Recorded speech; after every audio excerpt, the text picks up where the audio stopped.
Long exposure images are really great, and in this video I will tell you how to make an image that looks like this to look like this. 5 tips on how to get better long exposure images coming up.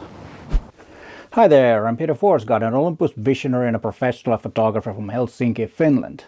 My channel is all about you getting to be a better photographer and of course about Olympus gear. And if you're new here, welcome, and please consider subscribing to my channel and hit the bell so you get notified when there is a new video online. Before we get into the tips, I will talk about some basic fundamentals of exposure first. Exposure consists of 4 different things. Yes, 4. The first one is the amount of light that there is in the scene that you're going to photograph. Then you have the aperture, which controls, of course, depth of field, but also the amount of light that goes through your lens to the sensor. Then you have the ISO, which is a way to control the sensitivity of the sensor. And the higher the ISO, the more sensitive it is for light, or to light. Too light, yes. Sorry about this. It's always a mess with my English, but I hope you probably understand. And then the 4th thing, which is the main thing of this particular video, and that is the shutter speeds, which will determine how long you're going to make the exposure or how long you are going to expose your sensor to light. And that's the main point of this video. What is long exposure actually? Everything or every shutter speed that will cause motion blur in your subject, in your image, is considered to be a long exposure. That's my opinion. Usually long exposure is about 1/30 of a second and longer are called long exposure, and then if it's shorter then it's called short exposure, of course.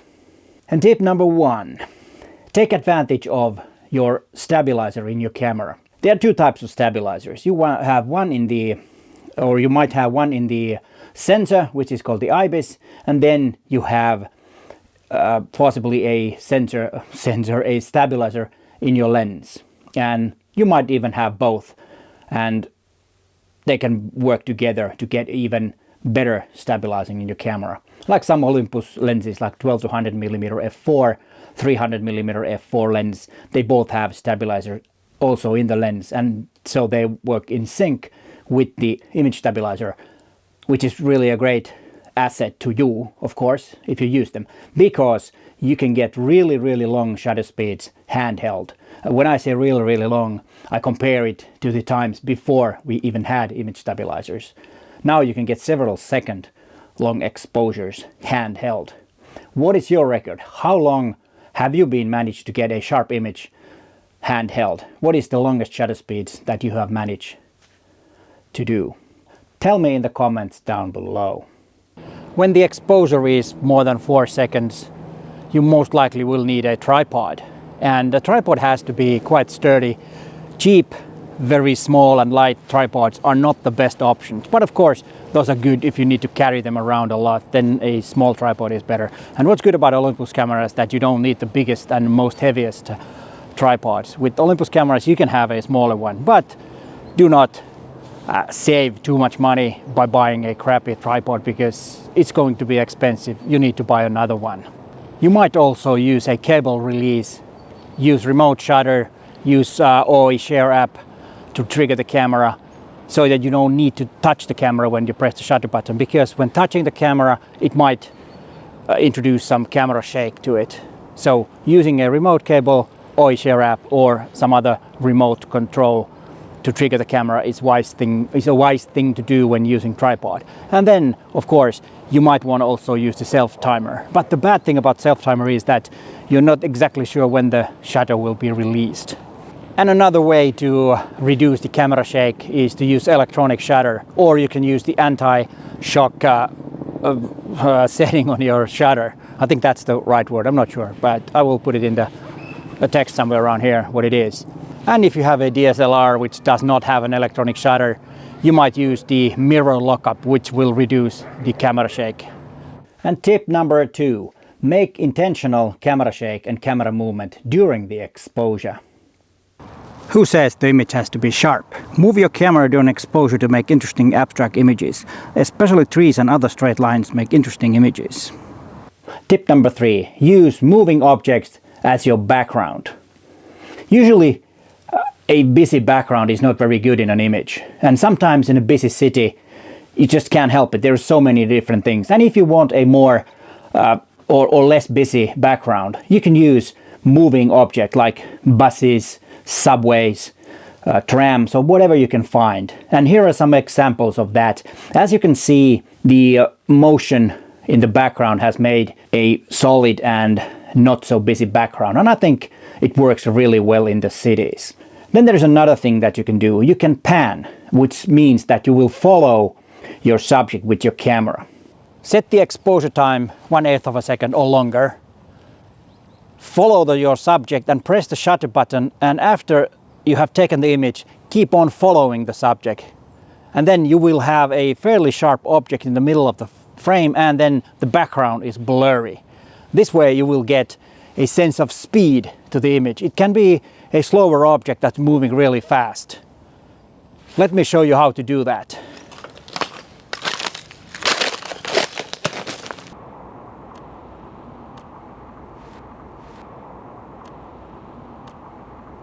Tip number 4. Use neutral density filters, and they might also be called ND filters. If you understand the concept of exposure, it is sometimes really hard to get motion or motion blur in your images. Like today, when it's really sunny, your shutter speeds are just too short for long exposure. But there is a good solution for that, and those are called ND filters. Neutral density filters will reduce the amount of light that can be captured by the sensor, so you need longer shutter speeds. So ND filters are crucial if you want to make motion blur in bright and sunny conditions. There are different kinds of ND filters and different strengths. I have made a blog post about ND filters in my blog, and there will be a link in the description of this video if you want to find out more about ND filters. And then of course with the EM1X you have so-called live ND, which you can use. It will mimic the effect of ND filter. And I've made a video about the use of live ND. You might want to watch that, and there's also a description in the or a link in the description of this video. So if you're interested in ND filters or live ND, go down to the description of this video and click the link that you want. Have you ever used ND filters? Please let me know in the comments down below, and what kind and how have you used them? Or actually not how, but for what? That would be really interesting to hear. And before we get into the 5th tip, there will be an extra tip, especially for Olympus users. So be sure to watch the video all the way to the end. Tip number 5. Use really long exposures to get rid of moving objects in your scene. Sometimes there might be a lot of people in the streets and you want to have a more, let's say, a more simple cityscape, and you want to blur the walking people or running people, and you want to blur the cars. Then it's really wise to use a really long shutter speeds to get rid of that. Or then you can actually hide or make people anonymous so that they are not recognized, so it's be more safe to publish a photograph with people that you don't recognize. And that's also a very good way of using long exposure. And it actually makes, if people have really, you know, colorful clothes or stuff like that, it will make nice colorful lines in your image, and it will add up to the image.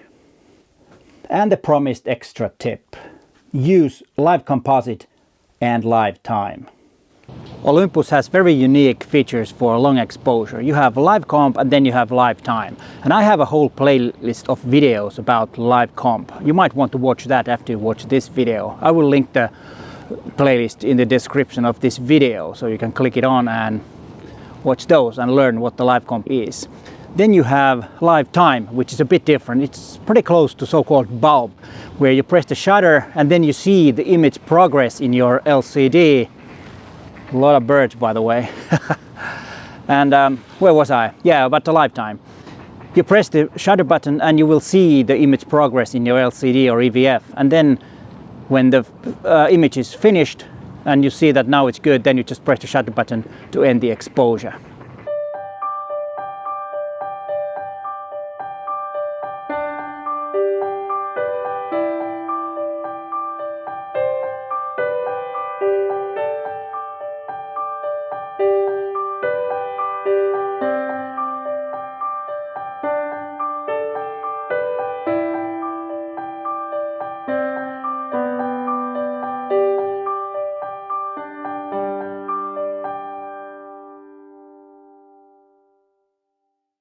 And one more thing before I tell you some recommendations what to watch next.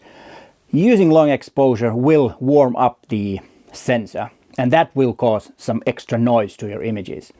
And you might want to do some noise reduction, and there are actually two ways of doing that. You can do that in camera, set the noise reduction to auto, then it will automatically reduce noise if the exposure or the shutter speed is more than 4 seconds. It will automatically do that, and if it's shorter, it won't. So it's a very handy way if you want to do it in camera. I personally like to do noise reduction in post-production. Next, you might want to watch the live comp videos. There's a playlist of live comp videos, and then the other playlist about long exposure videos that I have in my channel. But hey, thanks for watching, and bye for now.